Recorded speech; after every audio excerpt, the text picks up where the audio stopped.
Welcome to Midweek Matters. It's the first speaker of our month of getting yourself out there, and we're really lucky to have Mark Phillips from Level Playing Field join us. I'm going to read Mark's bio that he sent me. It's rather entertaining to start with, definitely. So he was born with, I'm fortunate to have a F1 style pits crew style of support team around him through his childhood to get him where he is today. Mark joined Level Playing Field in December 23 in the new role of Fan Engagement and Inquiry Officer. This involves dealing with and responding to inquiries that are sent into the charity while liaising with the rest of the Level Playing Field team. Since graduating from Aberystwyth University with an LLM in legal practice, I'm not sure what LLM is, but I think we're going to find out. Mark has been passionate about promoting accessibility and inclusion while supporting other disabled people through his career. An avid football supporter and a lifelong Swansea City fan, Mark has been a member of the Disabled Supporters Association in South Wales since its formation in 2013. In 2017, Mark became the club's first disability access officer, and with the support of Swansea DSA, introduced a number of new initiatives to improve accessibility for disabled fans at the stadium, including the introduction of a sensory room. While at Swansea City, Mark also worked with the academy as player care manager, where he would support players with their mental health and well-being. Mark is passionate about disabled sport and participates as a former boccia player. He regularly attends live sport with both Swansea City and Cymru Football, where he's also a member of the Equality Advisory Group. It is my great pleasure to invite Mark Phillips from Level Playing Field to talk to us this evening on Midweek Matters. Over to you, Mark. Excellent.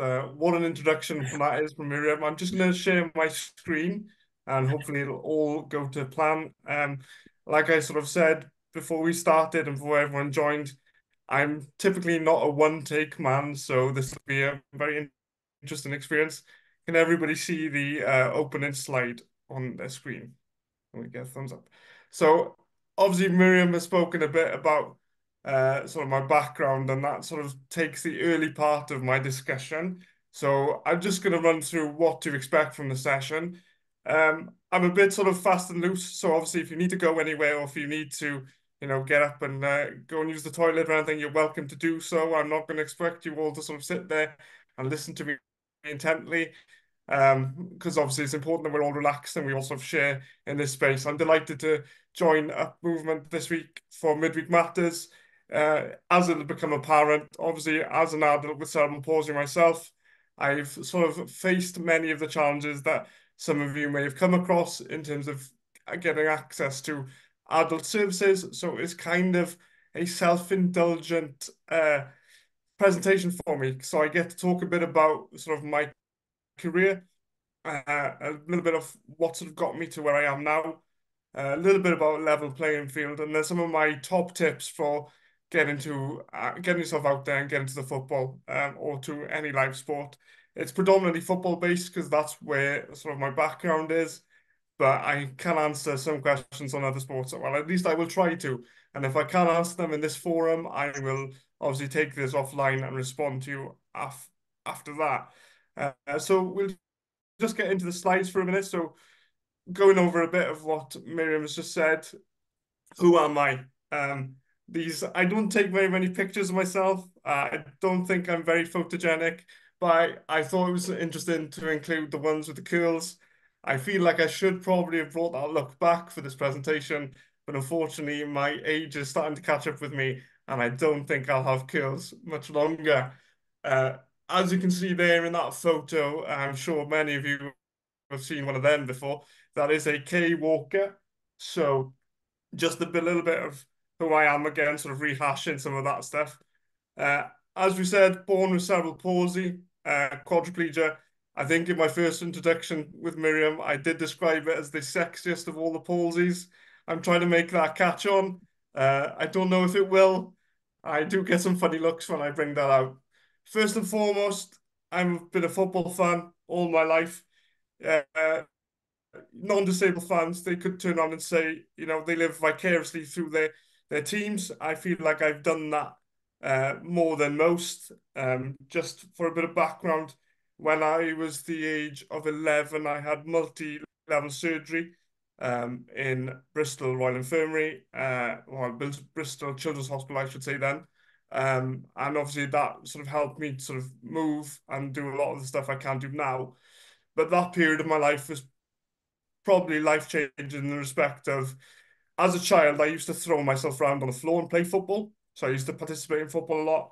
My father was a junior football coach, so he's probably responsible for the little sly brainwashing that went on. It's something I've loved since that time. Unfortunately, the surgery meant I couldn't sort of throw myself around, otherwise I'd be defeating the object of having that done in the first place.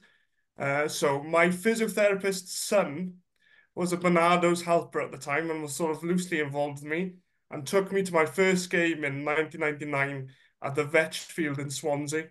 I had a quote unquote stadium tour of the facilities then. There wasn't much accessible facilities there.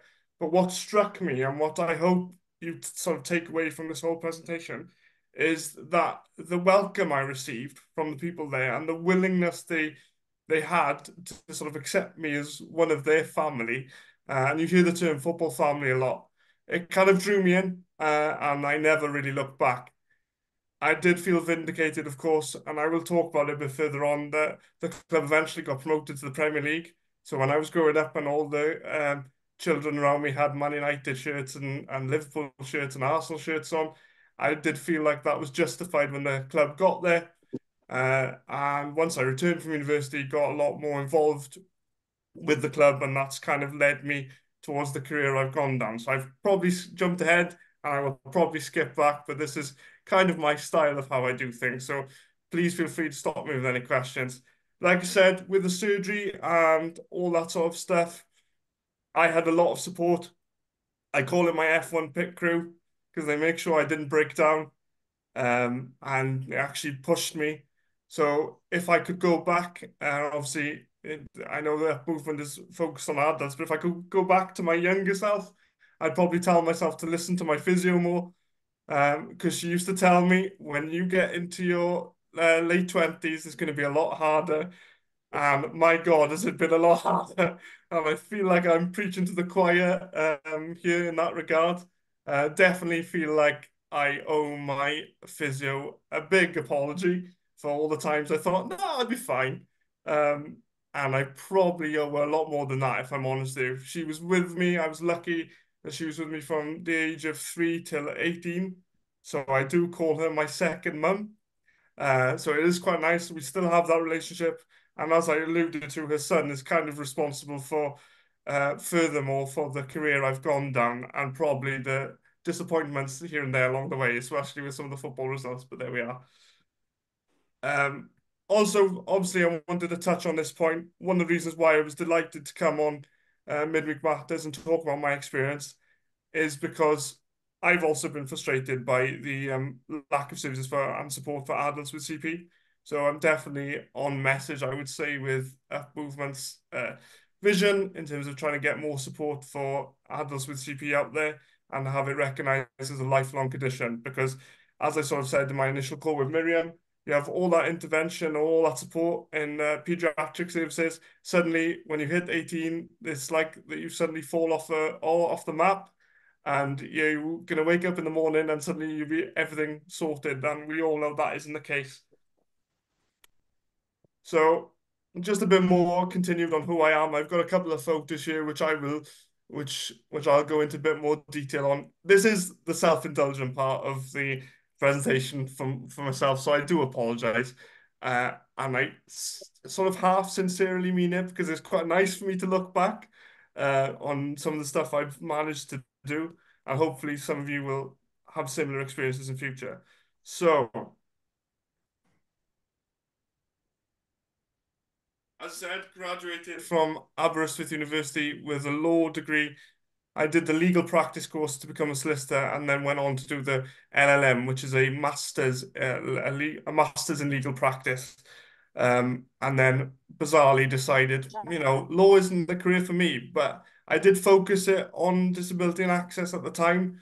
Probably didn't know I was going to go down that route, but it funny how things work out. My master's was actually focused on accessibility in Welsh universities. Um, I originally was going to do site visits, but unfortunately, what I will sort of allude to later on as well, as an adult with CP, what I have noticed is I need to listen to my body more, and that was probably a good time frame for that because once I returned back from university, and any time I slow down in my life, my body suddenly goes, "Oh, what was that you were doing? You were having loads of fun. Here's something to battle with. Here's an illness." So I have actually spent my Easter weekend, unfortunately, with a bit of man flu. I'm still recovering from, so apologies if I sound a bit nasally. This is actually mostly my normal voice, so I can't even pretend that I've got more TV voice than that. Obviously, we said became a member of the Swans DSA in 2013. That was when I came back. Well, no, actually, it was, yeah, I just came back from university. Was wanted to be more involved in the football club. I'm very fortunate that the club had a brand new stadium built in 2005. So a lot of that stuff was pretty much easy there in terms of infrastructure and facilities. And there was a lot of supporters willing to get involved at that time. During my time with the DSA, I was the man who managed the social media to begin with. I then did a season as chairman, and then I went off into different employment and started my career because I think I sort of sat there with my parents and went, there's enough messing around now. I probably need to get some serious stuff in. Fortunate to travel to Bordeaux with Wales in 2016. My friends will tell you 2016 is the year I peaked in terms of traveling. We fitted in a lot in that time. I am a self-confessed fan of WWE wrestling, if anybody's aware of that. So one of the things I wanted to do before I was 30 was travel out for one of their big shows called WrestleMania. So in 2016, I was fortunate enough to travel out with two of my friends to Dallas and visit the Cowboys Stadium for that event. But also in that year, Wales decided to qualify for their first major tournament. So as a football fan, I wasn't going to miss that. So I did the bizarre decision of having a chartered flight from Cardiff to Bordeaux, there and back in a day. So you can imagine the panic and anxiety there was at full time, mixed with hysteria about winning the game and how we were going to get back to the airport and actually get home. But it was very interesting. What I did find in the most bizarre circumstances, and I will allude to this further in the presentation, that even in those interesting circumstances, fans will come to your assistance. For example, we had to get back to the airport. We didn't know how we were going to do that. The trams were all jam-packed full of Wales fans. And I remember us coming up to the door of one of the trams. My mates turned into me saying, "We can't get on this tram. There is no room with me in my wheelchair." And there was probably a couple of men from the Valleys on there. And they suddenly turned around and said, "We'll get you on." And they all squashed in. And one of them was probably in severe pain for a long time just to get us back to the airport. So it's funny what football fans will do. They often get a bad rep, but you'll be surprised what they will do.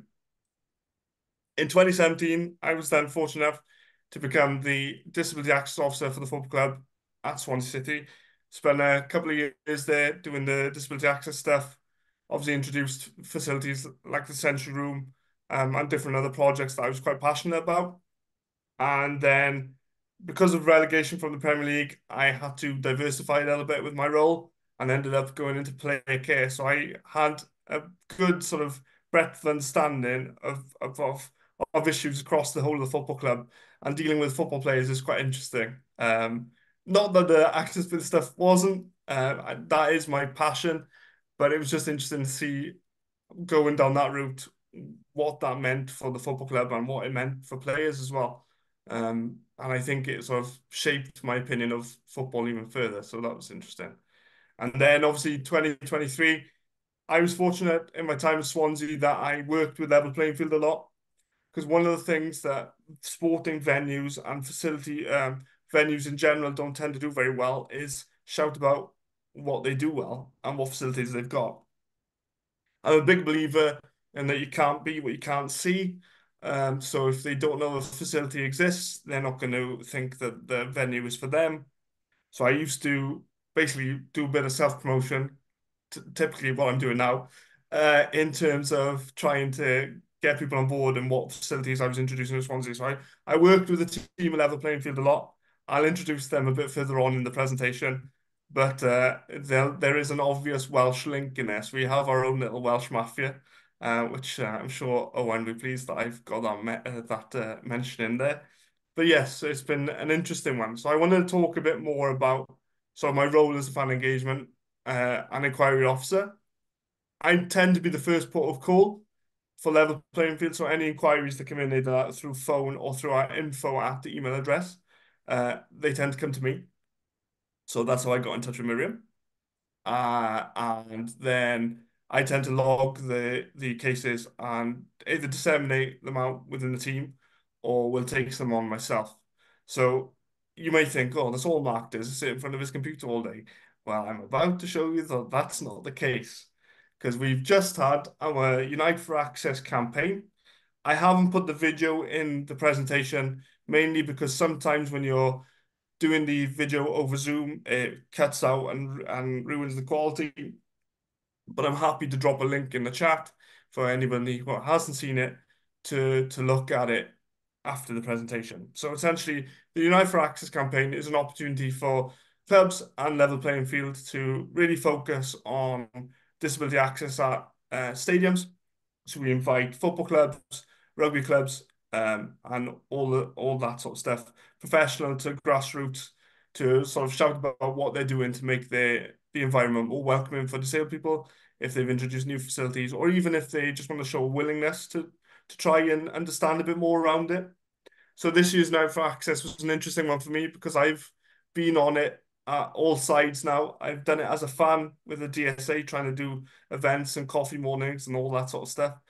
I've done it as a club representative, trying to obviously highlight our facilities, and that is when I would do a lot of our highlighting with Level Playing Fields. I would specifically target different events and different activities, or if I wanted to launch something, it was the perfect spotlight to say, actually, now I've got this real estate on the website that I can demonstrate uh, what we're doing. So I used to do that a lot. This year, I had to travel to games as a representative.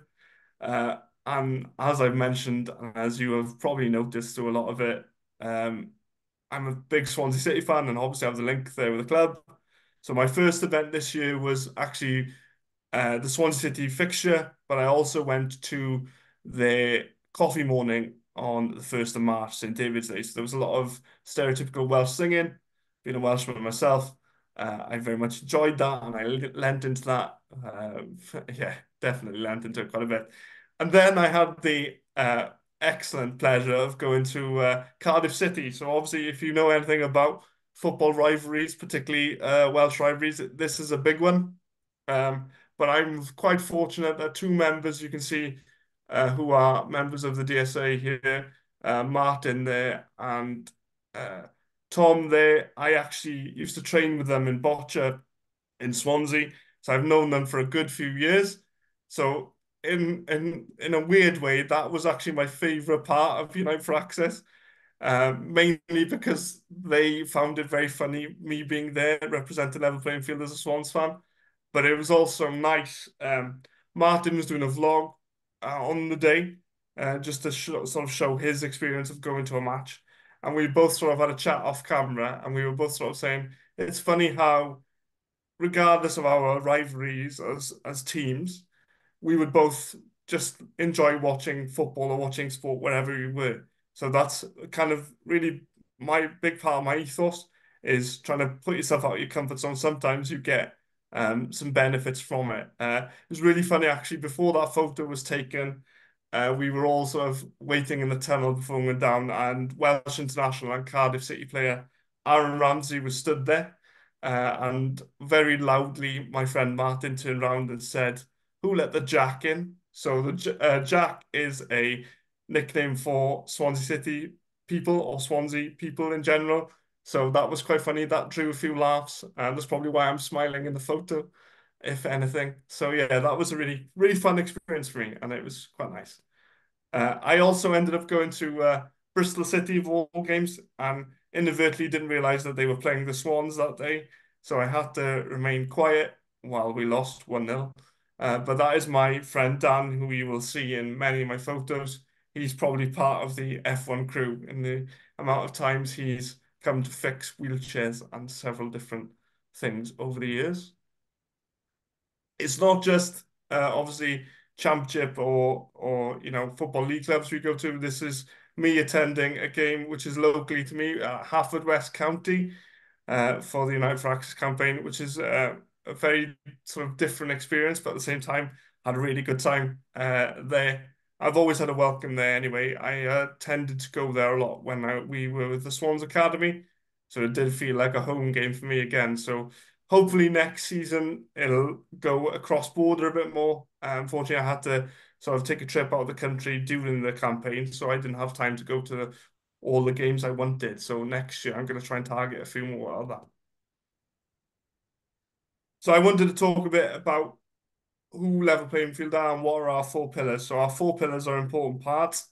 We're for clubs, so we are a resource for clubs to lean on in terms of guidance and advice, and it goes into a bit more of that in the knowledge center. But it's not just for fans that we're here to support. Obviously, fans is a big and important one because it's important for us to have fan representation at clubs and games. So fans will often come to us for advice or even just to find out more information about specific clubs or anything going on. The Knowledge Centre obviously focuses on looking at specific categories and specific issues that are going on in live sport at the minute. Just as an example, one of the things we're looking to really improve guidance on coming in the next few months, this is a bit hot off the press, is obviously assistance dogs and guide dogs at sporting venues because there isn't that much solid guidance out there. So we're hoping to refine some of that so that fans and clubs feel a bit more comfortable in that. And obviously, our campaigns is another one. So Unite for Access is one campaign. I know there are a couple in the pipeline coming up this season. So again, why do we exist? I've mentioned it in terms of improving the matchday experience, ensuring disabled fans are considered and heard, greater level of support for clubs. Our support for club support is expert advice, share information and best practice constructively. My ethos has always been throughout my career, and this is probably why I work well with Level Playing Field, is I find if you go to a venue or go to any individual and sort of point the finger and just say, and point at all the things they're doing wrong, and instantly the barriers come up, they become defensive because nobody wants to have that mirror reflected on themselves. So I've always thought the best way to go around it is to work with people. And I've tended to do that through everything. Even when I went to university, I think I helped the university with their fire evacuation procedures and all that sort of stuff. Now, Aberystwyth University, if you've ever been to Aberystwyth as a town, it's not the most accessible of towns. I just like a challenge. So it was definitely a challenge. And I wouldn't change it for the world because it was very interesting. And obviously improve communication with fans, which is a key one, because if your fans don't feel heard or valued, they're not going to keep coming back. And like I said, if you think back to the Vetchfield days, there wasn't that much facilities there, but they obviously did something to make me want to come back there, which I think is very important. And I'm not saying that should be used as an excuse not improve facilities, but it can go a long way in terms of having some leeway with your supporters in terms of what you expect.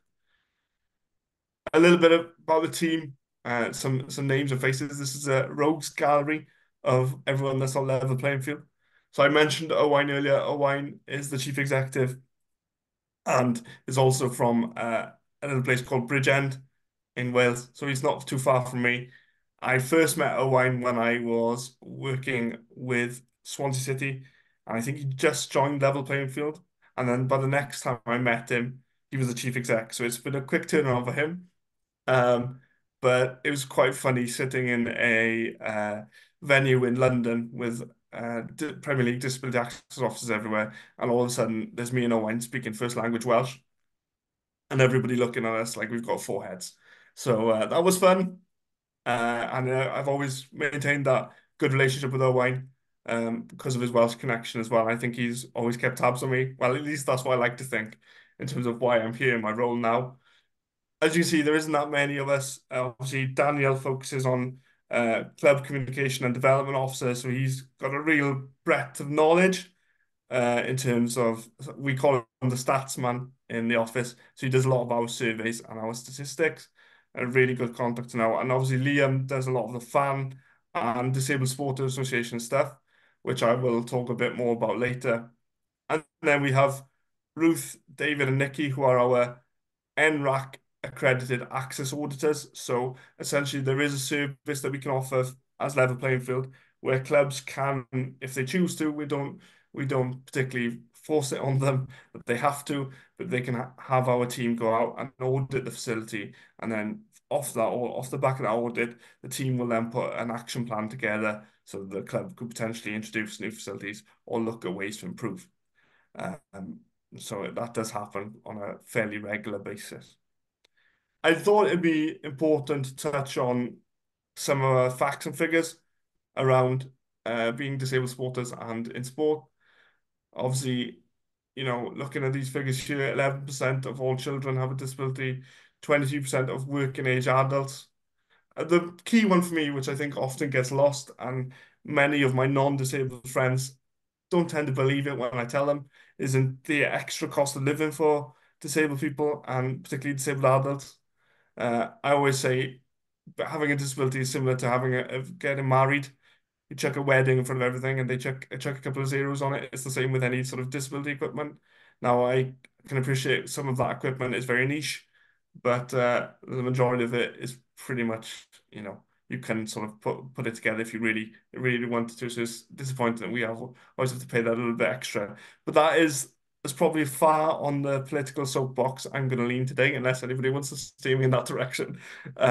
But yeah, so those are some facilities. I'm happy to facilities, some facts and figures. I'm happy to share the presentation after this evening if that would obviously be beneficial. Obviously, a lot of the photos and stuff probably won't add a lot of context, but I'm happy to share some specific slides if that is needed.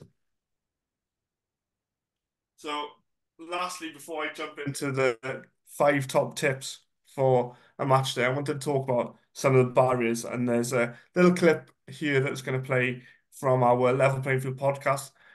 It applies to visually impaired supporters, but I think it sort of applies to disabled supporters as a whole. And I'll sort of touch on why I think that is shortly.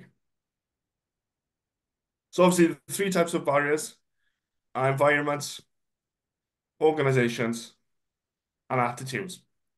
So obviously we know about the built environment and if there's no ramped access or lift there, that obviously talks about the social model of disability. So everybody, I know I'm preaching to the choir in terms of the medical model really focuses on the individual being the problem, where the social model focuses on the other barriers that exist in society that make it so that it disables people.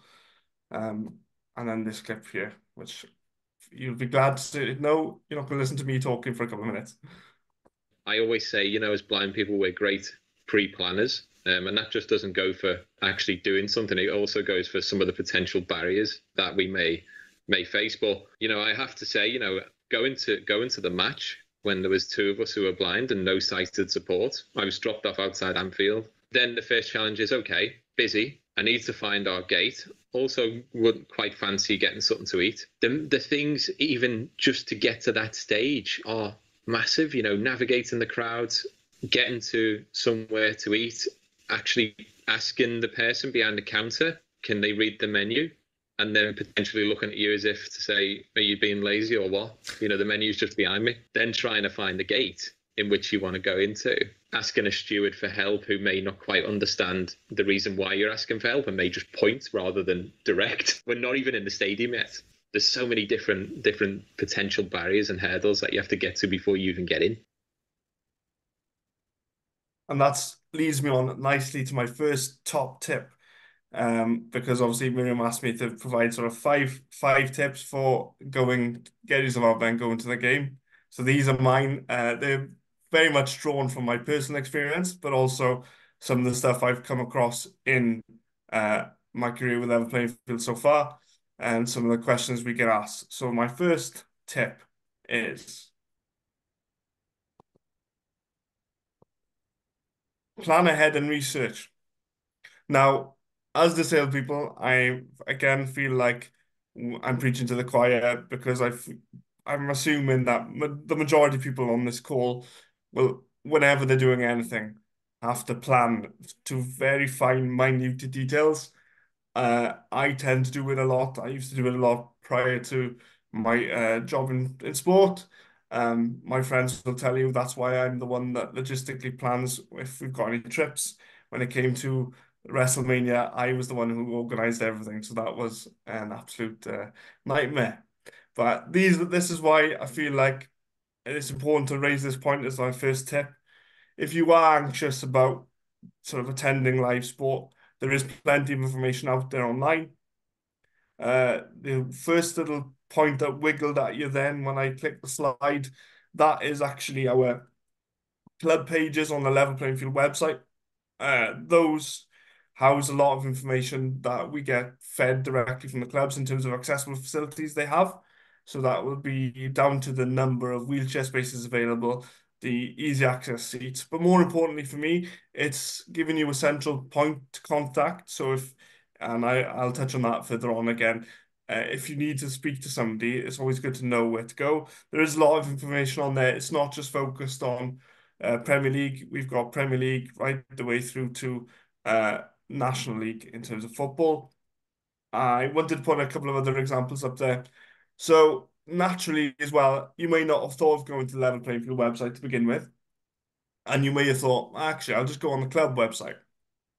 My experience is the club websites vary greatly in terms of the level of information on there, but also where to find that information. Now, this is a big bugbear of mine recently, because clubs don't really know where best to put it, and it's because some are basing it on clicks through to certain pages. So if they've got a lot of traffic going to a certain page, they then tend to move the accessible information to that page because they think naturally people are going there more. In reality, you've got people like me who are sort of trained to go specific routes to information. And there are a number of clubs recently I've gone that route and then not found anything, which is very frustrating for me. And I'm sure it'll be very, very frustrating for you. Bizarrely, as well, this is more directed at web page designers rather than the clubs themselves. But football club or sport venue search engines are probably one of the worst I've seen in that they feel like they're confused or because you tend to search phrases and specific things and then it'll pull up things that are completely irrelevant or they'll just pick out one word in an article from 10 years ago and then you get even more frustrated. But those are the bad examples. So I've highlighted some of the good examples here. The little document that should highlight here is an access statement. So we will encourage football clubs and venues to produce an access statement, which is essentially mirrors what you would put on your club website, but maybe go into a bit more detail, include images and updated, and you go into detail on facilities, routes, and getting there, because part of the barriers we talk about is trying to actually get to the venue in the first place is difficult in terms of the infrastructure around public transport and whether or not you have the capacity or ability to drive to a game. Another website which I thought was very good in terms of their layout for access information. This is the Man City website here now.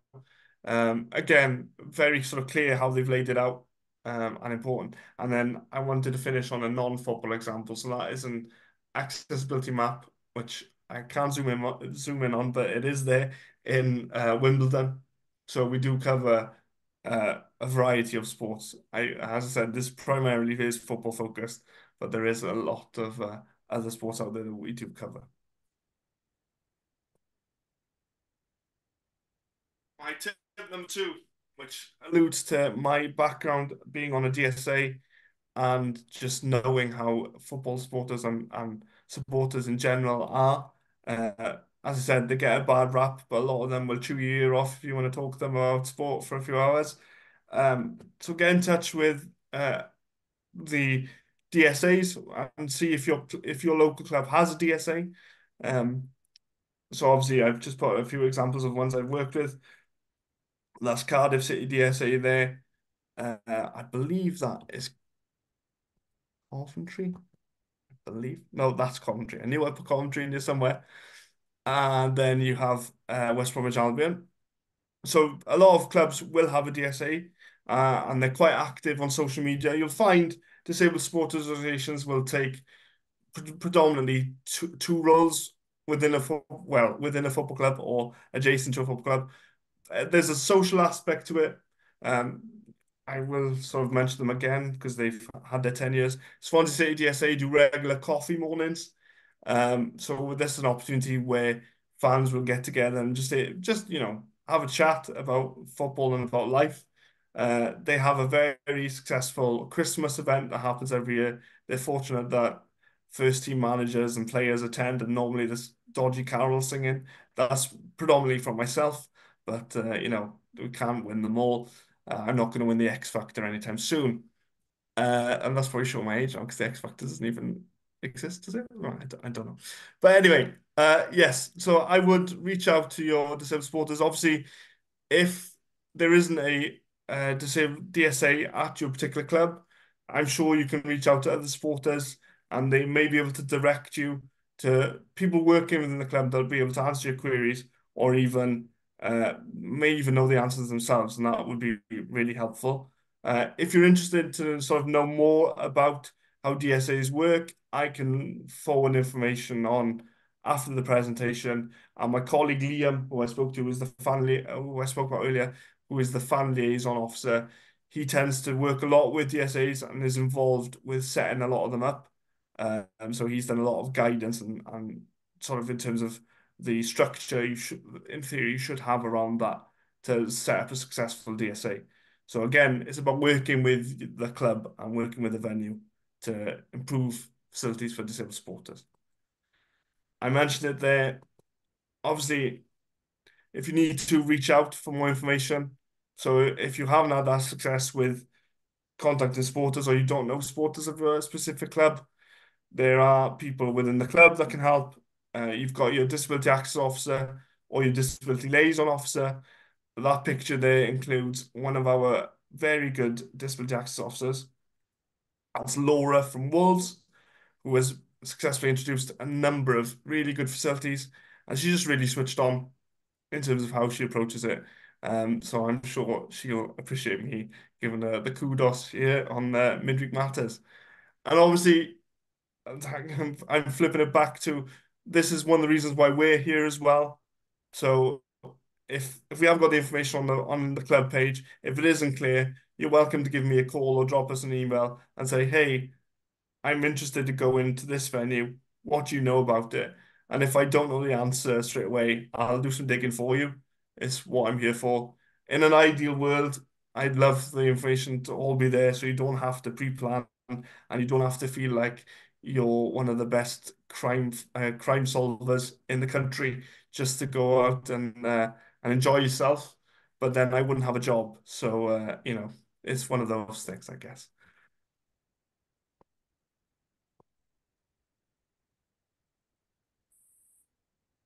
Number four was a really important one. Dress for the occasion.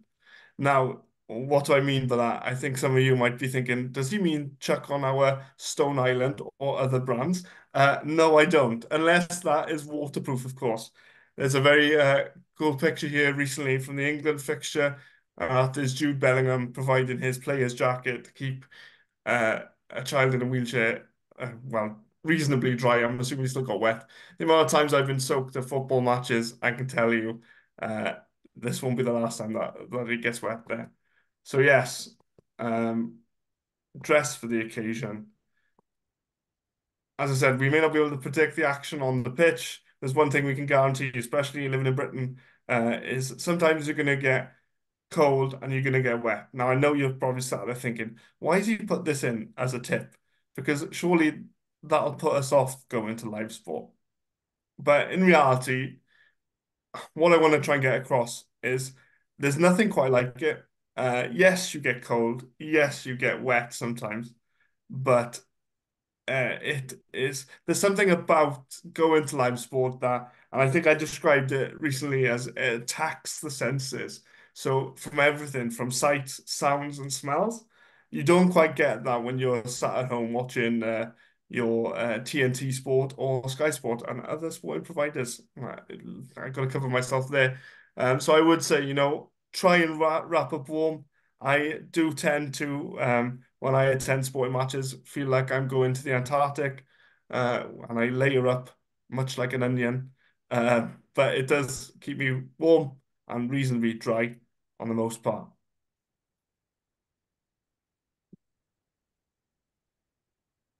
And I wanted to finish off with this tip, which was embrace the unexpected.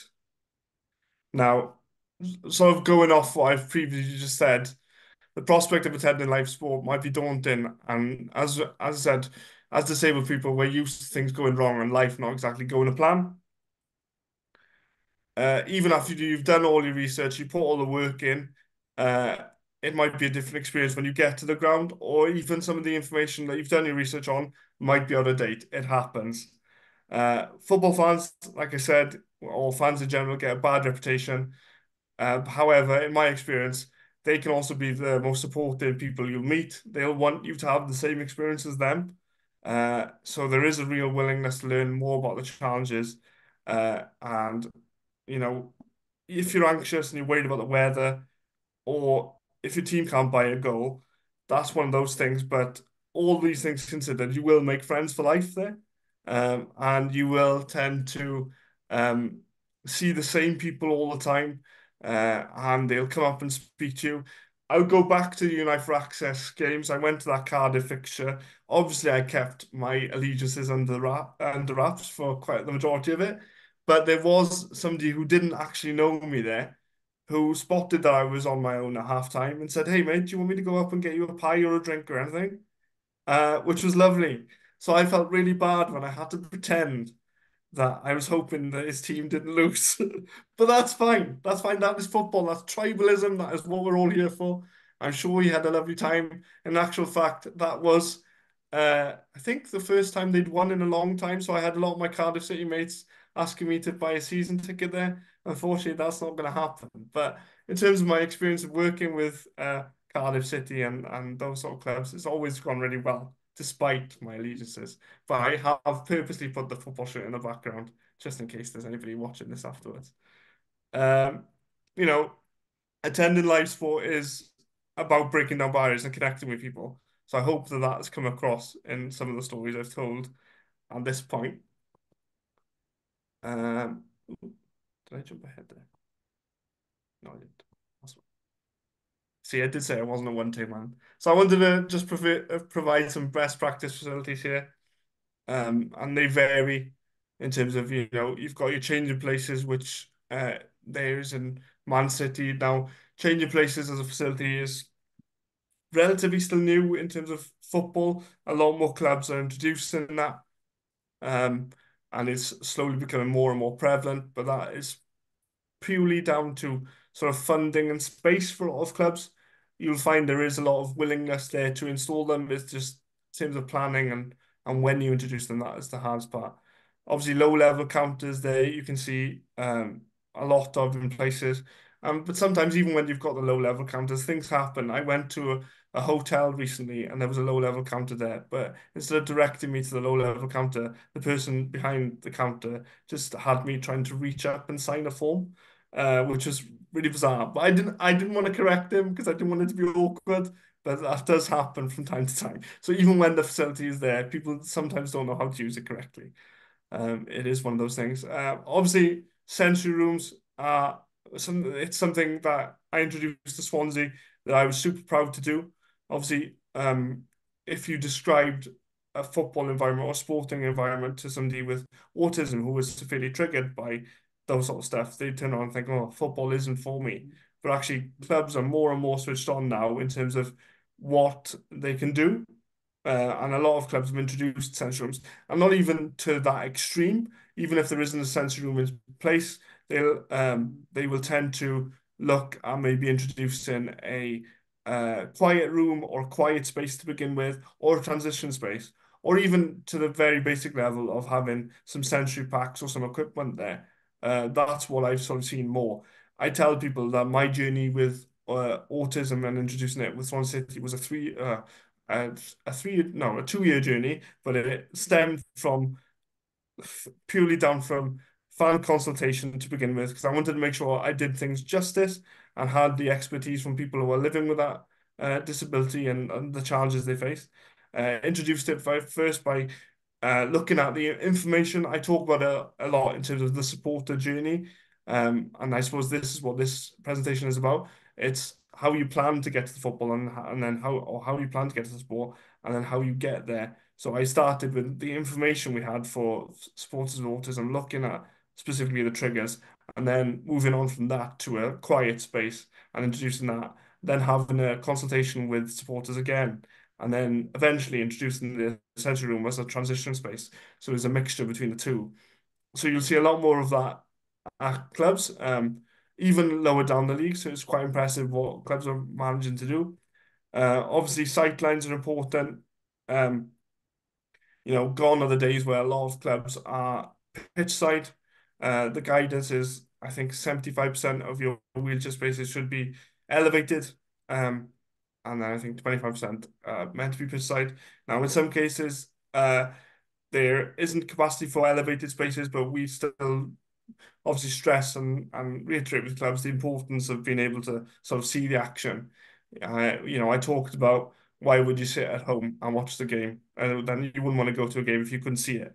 So obviously, this is where, if that is happening, we want supporters and clubs to work with us to see how we can address that.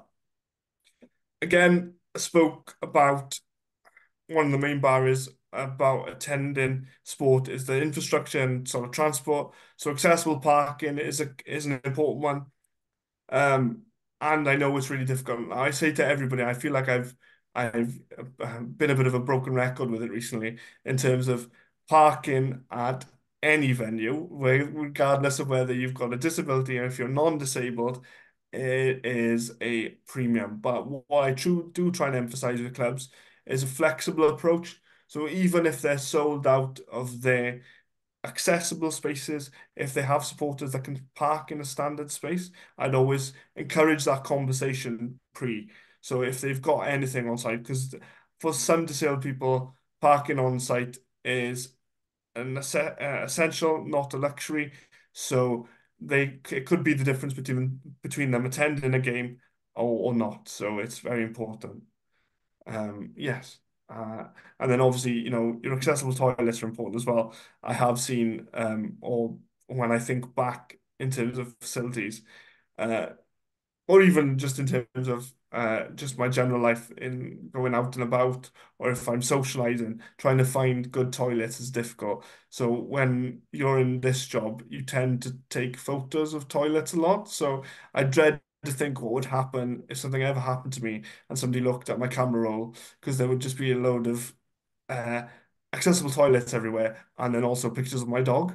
So yeah, it's a weird one. Yeah, let's hope that never happens. And then I just wanted to highlight some more best practice examples here.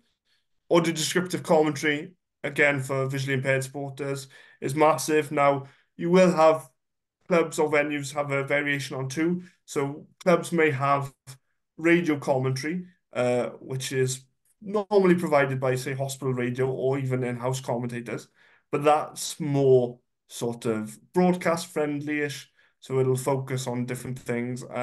Whereas audio descriptive commentary is a more bespoke commentary, and it's more descriptive in terms of the action on the pitch. So the idea is that you can picture in your mind where the action is at any one time, and it's very, very useful for those who have introduced it. More and more clubs have. Um, I'd like to see it a bit more. I definitely, at one point, I think my ambition is to try and get myself trained as an audio descriptive commentator, just because I think that would be a nice little string to my bow. And also, why not tie in more of my passions around football? And obviously some other things, I mentioned them earlier in terms of the visual aids and sensory packs. And then obviously, your basic in terms of wayfinding and your color contrast, and that's important um, for disabled supporters as well. And then sort of finishing off, because I feel like I've talked you to death at the minute, so we will have a bit of a Q&A session, so it's not just my voice, although many people will tell you I like the sound of my own voice, so it's not so bad. So I wanted to highlight some of our guidance documents, which I'm willing to share. Obviously, there's a new to football guidance document, which touches on a lot of what I've said today, just without the little ad-libs of my own experience. So if you've enjoyed some of that commentary or comedy, it isn't in that document. So you'd be pleased to know if you haven't enjoyed it, so that's fine. I also wanted to talk about our newsletter and level playing field membership. There's these documents here. Obviously, if anybody is interested in terms of knowing more about what specific clubs are doing or what level playing field are doing, you're welcome to sign up to our newsletter. If you want to jot your contact details in the chat or pass them on to Miriam and then pass them on to me directly that way, you can do, or I can send out links. We do also have memberships, and there are three types. There's club and organizational membership for sporting clubs and venues. There's a DSA membership for disabled sports associations, but also there's an individual membership. Now, membership is free. It's similar in terms of you get added to the mailing list for the newsletter, and you'll get some more sort of information through that. There is a donation if you're willing, if you want to do so, but there is no obligation to donate any funds, because obviously we're aware that times are difficult for everybody as well. And I did mention it earlier, but we also do have a Level Playing Field podcast, which leans on Liam's experience in his previous guys in broadcasting, but it's very good in terms of resource. I will bang on about it quite often to people because I used it a lot, and I even apologized to Liam at one point because I said to him that I've been sleeping on the podcast because I listened to it for a little bit and then I forgot about it. But prior to my sort of interview with Level Playing Field, I actually crammed a load of the podcasts one after another. And I actually learned some stuff myself, which I didn't realize before, which I find you tend to do that in terms of other disabilities. Sometimes we can be solely focused on CP and then think, oh yeah, actually there's more barriers for other people to consider. And sometimes it's nice to refresh yourself of that. So yeah, I will definitely share them along. And then lastly, just obviously some of our contact details, which again, I will share these on. So you'll be pleased to know that this is the end of the presentation part. If anybody has any questions, then I will do my best to answer them. That's great, Mark. Thank you so much. Perhaps I can ask you to stop sharing, and then we can, might be easier to see who's got their hand up. Fabulous. Thank you. Oh, I'll put my video back on. So I think Dean's already got his hand up. So and thank you very much. That was really interesting. I learned a lot. Good. Go ahead, Dean. Yeah, thank you.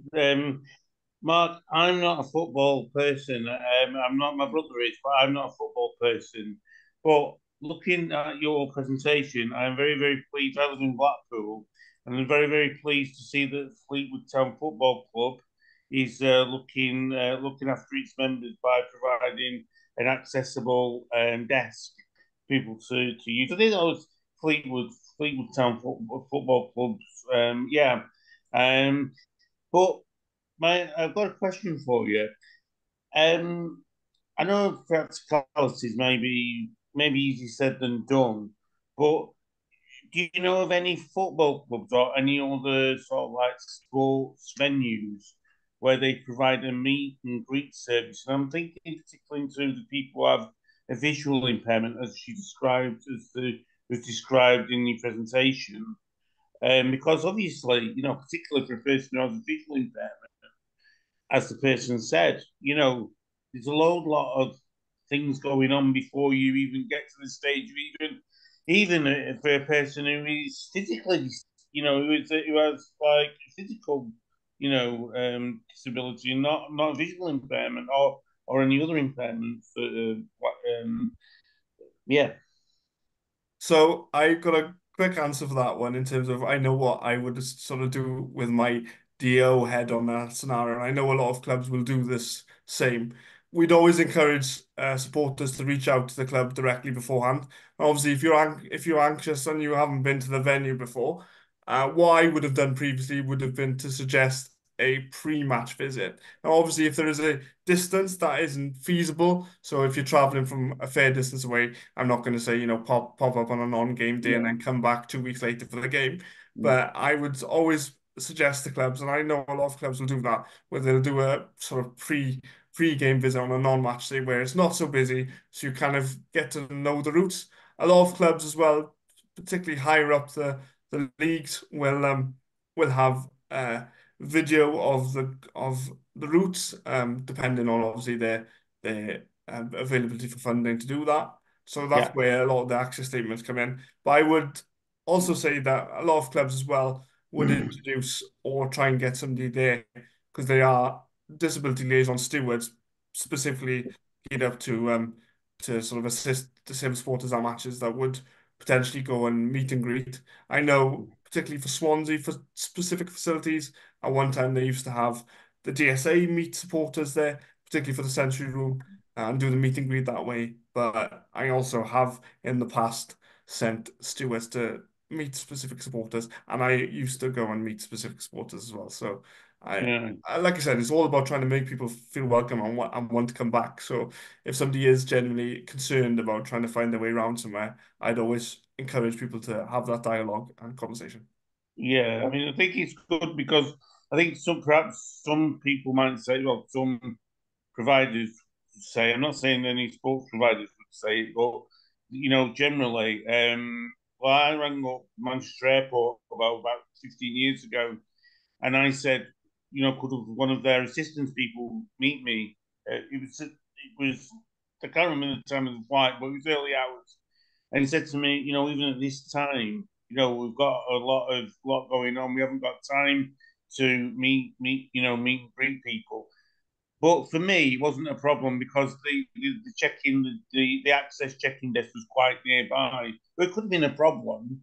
But what I'm saying is, it's not. What I'm trying to say is it's not. Um, yeah, it's not the fact that um, the, the the main thing is that um, my mind went blank. It's up. No, sorry, I can't remember what I was going to say. Sorry, No, that's I'm fine. trying to thread it back together. I was trying to look for some, but yeah, It's definitely not just an issue in sport in general. I recently went traveling myself. My brother lives abroad in Holland, so I went out there. My experience of the airport varied from it definitely varied from 2016 when I traveled to America. There was a lot of problems. I mentioned to my other brother that I feel like it's going backwards, but that's a different story. yeah, Because I think obviously there is different challenges for airports in terms of disabilities, but flying and traveling in general is an issue for disabled people.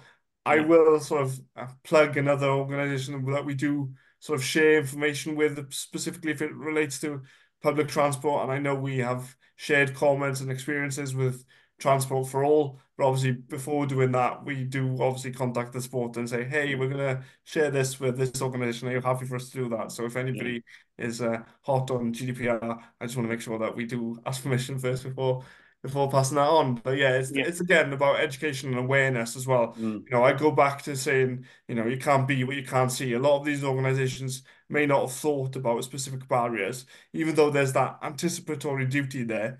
Not everyone's going to think of everything. I think, I always think back to when people say to me, oh, I didn't realize how inaccessible somewhere was until I had a pram to push around, or until I had to do this, that, and the other. And that always happens, and that still happens now at the age of 35, which I had to think then how old I was, which is worrying. It obviously shows that the CP is having an effect on me long term. 30s is definitely a challenge, people. Mark, I've just remembered the point I was trying to make. It was Yeah, that's the fine. fact that yes, they can't provide support for everybody, but it's not what we're asking as disabled people. We're asking for support for ourselves because not everyone's visually impaired. You know, you're not going to get the entire. So it's not that much to ask. That's what I'm saying, basically. And I'm sorry I lost my thread there. No, that's fine. And I agree with you wholeheartedly on that, if I'm honest. And I think sometimes, but you will find, specifically in sport, I do find a lot of the disability access officers, if you do come to them with a problem, are quick to try and look for a solution. Or if they don't know a solution, they'll come to us and say, hey, we've got this issue. What do you think? And then we'll sort of sit down as a team and say, well, have you tried this or have you tried that? Because people will assume that, as you said, it'll take up too much time or too much money to resolve an issue. In reality, in my experience, it isn't. It's just about being proactive and having that open and honest conversation. Yeah. I think Miriam's got a question for you, Mark. I've got a couple, but I'll start with the first one, which was, you mentioned in one of your slides it had accessibility passports. Yes. Can you just elaborate a little bit more on what that is and how it would be used within, going to a venue? So some clubs will use an accessibility passport in terms of just having their accessible information ready. And if they go into specific parts of the stand or go into a new area they're not familiar with, I think it's just a way for them to identify with stewards. Fairly similar to sort of sunflower lanyards. I know a lot of venues use different variations on that. We introduced sunflower lanyards at Swansea City. It is something that I wasn't sure if I was keen on, but it works for some people and it doesn't work for others. So I wouldn't necessarily say to a club, yes, you need to adopt this as a solid policy, but it is a refreshing way to have that conversation. Because sometimes I've said this a lot recently, some people can get awkward around disability. And I use humor a lot, as you've obviously noticed, because I find it brings people's guard down a bit and they kind of know, okay, Yeah. I don't have to be worried about what to say. Because sometimes people are so worried about saying the wrong thing, particularly in this day and age, they don't say anything at all, so they will avoid that question. So yeah, it's always an interesting one. I was wanting to pick up on something that was in the chat and that Janine said. You talked about, and you and Dean were having a conversation about accessibility. Do you, as a venue, work with the sports clubs who provide other entertainment? So Wembley do concerts. Would it be you that they're liaising with in terms of their accessibility for those? I mean, I've worked with some clubs previously in terms of when they've done concerts. It is trickier. Just for an example, I do feel like the onus has been on football in particular because of the Premier League pledge. They've signed up and all clubs signed up to say that they'd improve to at least the minimum standard. So the spotlight's definitely been on football in that regard. So when you look, a lot of football clubs have introduced online ticketing. And I know there are a few that still don't have that, so I don't want to say it's a blanket approach, but you've seen an increase in that over the years. Whereas I think in terms of music and other sort of media and entertainment media, they're still a bit slow to catch up. I find when I'm trying to book concert tickets myself as well. Again, another one of my soapboxes I like to jump on in terms of it shouldn't be that difficult in 2024 to access that facility. Yeah. So yeah, it is one of the things that I will try and bang the drum on. I know in terms of Wembley itself as a venue, the accessibility officer there is a former DLO at a club and works very well with us. So we have quite a good relationship. So it'd be interesting whether or not we do get asked concert questions. Obviously, I'm fairly new to the team itself in terms of like the ins and outs of level playing field. So I don't know if this is something they've dealt with previously. So yeah, that's sort of my politician's answer on that one, I guess. And do you work just quickly? Do you work in Scotland, within Scotland, or is it just England and Wales? So it's predominantly England and Wales, but we have had more sort of involvement with Scottish football recently. We've had clubs, DAOs reach out and ask us sort of our opinion on certain things. So we don't just suddenly shut the door and go, no, thank you, access denied. We will try and work with them. At the minute, my colleague Daniel is doing a session with disciplinary access officers on accredited training with EFL. And in our last session, we had a visually impaired supporter who uses a guide dog at games for Dundee United, I believe. If I get this wrong, and he sees this and he starts criticizing me, apologies. I don't want to get it wrong, but I believe it's Dundee United. And he takes his assistant's dog on a regular basis. And it was really, really refreshing to sort of hear his opinion and his side of things. Because I've never had to take an assistance animal to a game, I've never had that experience where people potentially could talk to the dog before they talk to me. But then I do have that experience in a similar vein when if I take a PA with me, they may talk to the PA before talking to me. Similarly, I went to a Unite for Access fixture, and my friend Dan was with me, and somebody started talking to Dan before talking to me, and he turned around to me afterwards and said, "I should really just tell people that I'm essentially your guide dog, and I don't actually know what I'm talking about." And I said, "Well, next time we'll just put a t-shirt on you saying I'm his guide dog." Woof. But I don't know whether that will go down well. But you've given me a good segue though, because the other point that Julia brought up in the chat was how she's worked with her club to persuade them to develop a disabled person season ticket, which includes the PA. Is that something that's common or So something? yeah, we would tend to advocate for a personal assistant ticket to be provided free of charge, on the basis that looking at all these barriers, and I tend to sort of come at it from a point of view with that your accessibility needs sort of change in relation to the environment that you're in. So whereas you may not need a personal assistant to attend the ground on a non-match day because there isn't that sheer volume of crowd, etc., etc., you would probably need it on a match day. So different clubs have different criteria.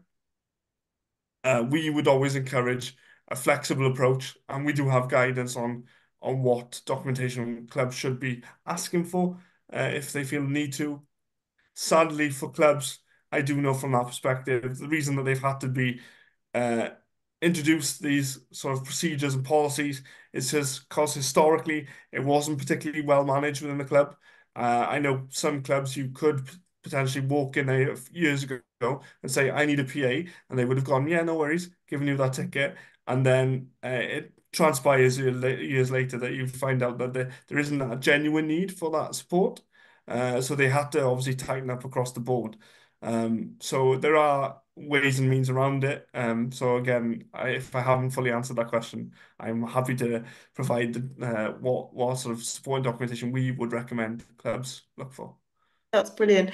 Mim, sorry, I remembered you said you had more than one question. So, because there's nobody else with their hand up, I'm going back to Brilliant. you. Thank you. So I before this evening, I went onto the fantastic website that you've got, which is really great. And I went into the football thing, and it's like you said, it's got all the Premier things and all the different leagues. And it was really fascinating that you talked about the pledge.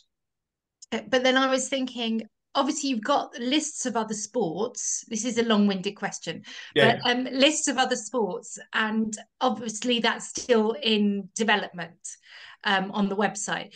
But even something as like the Olympic Park in London, or we've got Allianz Park near us in North London where Saracens play. But they're big, and they're athletic sites, and they're big, you know, um, arenas.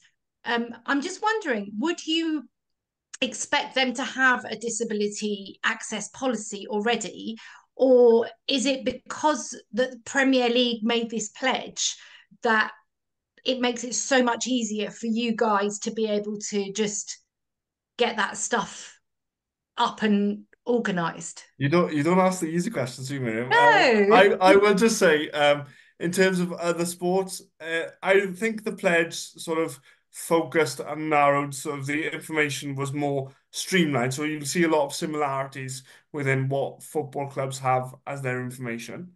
In terms of other sports, there is the information there, and there are the contacts there, but it's not as clearly visible. As a charity, obviously, we would like to go across multiple sports, but as you can see from the number, there is only a few of us at this very moment, and I know Owen would say, I'd be remiss to say, it's fund independent, and obviously we are sort of governed by our board of directors as well in terms of in what we need to focus on. Uh, we do sort of do some work with venues um, on a case-by-case basis where they may reach out and ask for technical advice from our access team or even advice from us on a case-by-case basis. That way, I will say we have done a lot more work recently in rugby league because we've done some events with Leeds Rhinos, and off the back of that had more supporters contact us in relation to issues with rugby league. I have had, again, probably through the Welsh connection, there is an appetite to go into more rugby union, and we do some work with rugby union, but it isn't because, as you see, we highlighted Bristol Bears in that, but obviously that's a dual purpose venue as well, because you have a lot of that in football. So yeah, Mm. I think I've answered it there, but yeah, we have, and we've had some queries about ice hockey and different other sports like that. So I have asked the question, and I've definitely got an appetite to go down that road because I find it's interesting what you can learn off other sports, but also what we could take to other sports that football has already learned. Like, we're Yeah. not trying to, for lack of a better phrase, reinvent the wheel here. We're just trying to get people to communicate a little bit better. So can I Thank ask a you. question that's linked to that? Sorry, Mim. Yeah. Just in terms of the pledge and in terms of, football leading the way, one of the things I know that football is leading in the way on is discrimination and is the abuse the abuse aspect. Do you ever get involved with kind of some of that um, online abuse, which I mean that we're now hearing more and more is focused on disabled people, and I think it's just that certain people have shone a light on it. Not that it's happening more and more, but that I am. it's an issue. I'm smiling because my colleague Liam, who's currently away in Mexico, would absolutely love this question. And not from the fact of that obviously it's happening, but it is something he is very passionate about. So he does tend to sort of get involved in it. We work a lot with the police as well in terms of when things come in and look at the thresholds for that disability and online abuse in that regard is a lot harder for them to meet sort of prosecution thresholds off the top of my head. I can't exactly remember what the threshold is, but I know it is it's a difficult sort of threshold to meet. Um, but we have seen more and more of that, I think, post, and I didn't really want to mention it on the call, but post COVID, I think fans being away from stadiums, you saw when they came back, it was almost like that pent up aggression came out of nowhere because you saw a rise in, unfortunately, cases of racist abuse towards players. And then I think you've seen, as you said recently, more and more stuff in terms of abuse towards disabled people as well. But I would like to say clubs are pretty good at dealing with that in-house as well. And they do tend to let us know if incidents have occurred for us to sort of see what we can learn from that as well. Thank you. Sorry, I didn't mean to take you down a route, but I know that football are No, leading their way on some of this stuff. Everybody's thanking you for a really interesting talk, so thank you so much. Does anybody have a final question or two before we say thank you? Let's just have a look. We've covered a wide range of things this evening, haven't we? It's so good to know that there's organisations out there that mean that that we're not stuck at home if we don't want to be, and that there are ways of getting out there and getting about. So thank you so much for all of your work. We really appreciate you I taking probably the want time to to come and join us. finish on a point as well, because you may sort of think to yourself, well, Mark's got CP and he's done all this, that, and the other. I still get anxious and I still have to do all the research that everyone else that, I've suggested as my top tips. I suggested them as my tips because there are things I do myself and things I sort of say. Unfortunately, sometimes the onus has got to be on us as individuals to sort of take it to the clubs, if for lack of a better phrase. Because as I said, they may not understand where you're coming from initially. And even if your interaction doesn't go the way you wanted it to, or you feel like you weren't really listened to, I promise you they will learn something from that. Whether or not it's immediately or in the long run, they will pick up something from it. And one of the best things that somebody told me when I left Swansea City is I won't realize the impact I had on people while I was working there. So that's one thing I want you to remember when you go and attend different venues. It doesn't have to be sport, even if you go out, to a festival, to a music concert. Being seen is important, and allowing yourself to have that moment of panic and then that moment of clarity is also good as well, because the endorphins you have once you've done it are the best feeling in the world. What an amazing place to stop. Thank you so, so much, Mark. It's been a pleasure to have you. And you certainly are a beacon and you're certainly leading the way for us. So thank you very much. It's a pleasure.